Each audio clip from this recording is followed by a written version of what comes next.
നമ്മൾ ഇന്നുള്ളത് എടക്കൽ കേവിലാണ് ഗൈസ്. എടക്കൽ കേവിൽ നമ്മളുടെ ഗുഹയെല്ലാം ഞാൻ ക്ലിപ്സെല്ലാം ആഡ് ചെയ്യുന്നുണ്ട്. കുറേ സ്റ്റെപ്പും കുറേ കയറ്റെല്ലാം കയറ്റി വന്നതാണ് ഗൈസ്. ഗൈസ്, ഇതാണ് നമ്മുടെ എടക്കൽ കേവ്. ഇവിടെ കുറേ കല്ലിലെന്തൊക്കെയോ കുത്തി വരച്ച് കുറേ ഹിസ്റ്റോറിക്കലായിട്ടുള്ള സംഭവങ്ങൾ ഉണ്ട് ഗൈസ്. ഇതൊക്കെ അവിടെ നിന്ന് ഒരാളിങ്ങനെ പറഞ്ഞു തരും നമുക്ക്. ഇവിടെ നല്ല മുള്ളുള്ള മരങ്ങളുണ്ട്, നല്ല തിരക്കുണ്ട്, ഊർന്നു പോകുന്ന പാറക്കെട്ടുകളുമുണ്ട്. ഇത്രയും മേലെയാണ് നമ്മൾ സ്റ്റെപ്പ് കയറിയത്. ഇതാണ് ഗുഹയിലേക്കുള്ള എൻട്രി. നമ്മുടെ കൂടെ വന്ന ഒരാളെ കാണില്ല ഗൈസ്. കിട്ടിയ പുരമുള്ള സാധനമാണ് ഗൈസ്. ഫാൻറ്റും ഒരു ഉണ്ട പോലത്തെ സാധനം. ഇവിടെ പലതരം ഗുഹകളും കോട്ടകളും ബ്ലോഗറുമുണ്ട്. പുരാതനമായ ഈ ഗുഹയിൽ എഴുതപ്പെട്ടിരിക്കുന്ന വചനങ്ങളാണിത്. ഇവിടെ ഈ ഇടയിൽ കല്ല് വീണു താഴേക്ക് വരാണ്ട് കുടുങ്ങിപ്പോയി. അതുകൊണ്ടാണ് ഇതിനെ എടക്കൽ കേവ് എന്ന് പറയപ്പെടുന്നത്. ഇവിടെ സംഭാരങ്ങളും മിഠായികളും പലതും വിൽക്കപ്പെടും.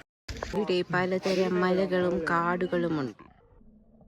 അങ്ങനെ എടക്കൽ കേവ് പോണ്ടി രാവിലെ എണീക്കാൻ ഉദ്ദേശിച്ചാണ്. ബട്ട് പലെല്ലാം തിരിച്ച് കുളിച്ച് ഫ്രഷായി ഫുഡെല്ലാം കഴിച്ച് കഴിഞ്ഞപ്പോൾ ഏകദേശം രാവിലെ എണീക്കാൻ ലേറ്റ് ആയതുകൊണ്ട് ഇവിടെ എത്തിക്കഴിഞ്ഞപ്പോൾ ഏകദേശം നമ്മൾ ഇതെല്ലാം കഴിഞ്ഞ് ഇറങ്ങുമ്പോൾ തന്നെ ലൈക്ക് ഈവനിങ് അവറായി. ഇതിപ്പോൾ നട്ടുച്ചക്കാണ് നമ്മൾ 300 സംതിങ് എല്ലാം സ്റ്റെപ്പെല്ലാം കയറി വന്നുകൊണ്ടിരുന്നത്. ഇവിടെ നിന്ന് ഈ വ്യൂ കാണാൻ അത്യാവശ്യം നല്ല രസമാണ് ഗൈസ്. ഒരിക്കലും നമ്മൾ ക്യാമറയിൽ ക്യാപ്ചർ ചെയ്യുമ്പോൾ അത്ര ഒരു രസം ഉണ്ടാവില്ല. ബട്ട് നമ്മൾ നേരിട്ട് ഇതെല്ലാം എക്സ്പ്ലോർ ചെയ്യണം ഗൈസ്. നമ്മളങ്ങനെ സ്റ്റെപ്പ് ഇറങ്ങിക്കൊണ്ടിരിക്കുകയാണ്. കുറേ അധികം സ്റ്റെപ്സ് ഉണ്ട് ഗൈസ്. ഇനി ഇറങ്ങാൻ കിടക്കും ഇഷ്ടം പോലെ ഉണ്ട്. ഇതൊക്കെ നമ്മൾ കയറി വന്നിട്ട് 300 സംതിങ് സ്റ്റെപ്സ് കയറിയിട്ടാണ് ഇപ്പോൾ. അതുകൊണ്ട് 300 സംതിങ് സ്റ്റെപ്സ് നമ്മൾ ഇറങ്ങണം. ഒരു വലിയ കയറ്റം കയറിയിട്ട് നമ്മൾ കൗണ്ടറിൽ എത്തിയത് എന്നിട്ട് വീണ്ടും ഒരു കയറ്റം ഇറങ്ങണം ഗൈസ്. ഒക്കെ തന്നെ പോവാം. കഴിഞ്ഞ് എന്ത് പരിപാടി ഇവിടെ കഴിഞ്ഞ് ഇനി അടുത്ത സ്ഥലത്ത് പോകാം. നമ്മൾ ഈ വഴി കൂടിയാണ് ഇറങ്ങി വന്നത്. ആൻഡ് ഇവിടെ എത്തുമ്പോൾ കുറച്ച് റഫ് ആൻഡ് ടഫ് ആവും ഗൈസ്. ബട്ട് ഇറങ്ങുമ്പോൾ നല്ല രസമാണ്. ഇറക്കായോണ്ടെന്ന് അറിഞ്ഞൂടാ, കാരണം കുറച്ച് പാടാണ് ഗൈസ്.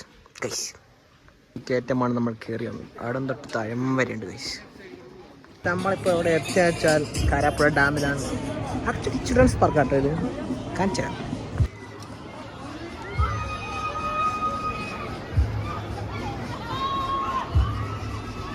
മോസ്റ്റ്ലി ചിൽഡ്രൻസിനെ പറ്റിയ കുറേ സംഭവങ്ങളുണ്ട് ഇവിടെ. എനിവേ കുറേ ഫോട്ടോ എടുക്കാൻ സ്പോട്ടുണ്ട്. It's good. എത്ര നല്ല അസിസ്റ്റൻ്റ് ആയിട്ടും കാര്യമില്ല ഗൈസ്. ഫോട്ടോ എടുക്കാൻ അറിയുന്ന ഒരാൾ വേണം, അല്ലെങ്കിൽ നമ്മൾ വേറൊരാൾ ഫോട്ടോ എടുത്ത് കൊടുക്കുകയല്ലാണ്ട് നമുക്കൊരിക്കലും കിട്ടൂല. അതെനിക്ക് ഇവിടെ വന്നപ്പോൾ കറക്റ്റ് മനസ്സിലായി ഗൈസ്. എന്തൊക്കെ കാണണം. എനിവേ നല്ല വെയിലാണ്. 4:30 ആയിട്ടും നല്ല വെയിലാണ്. ഇത് ചെയ്യാൻ വെയിലത്തിങ്ങനെ ഓരോ സ്ഥലം കാണാം. This is Karapuzha dam. ഇനി വേറെ അങ്ങോട്ടും ഞാൻ ഫുഡ് കഴിച്ചിട്ട് വേറെ വീട്ടിൽ പോയിരിക്കും.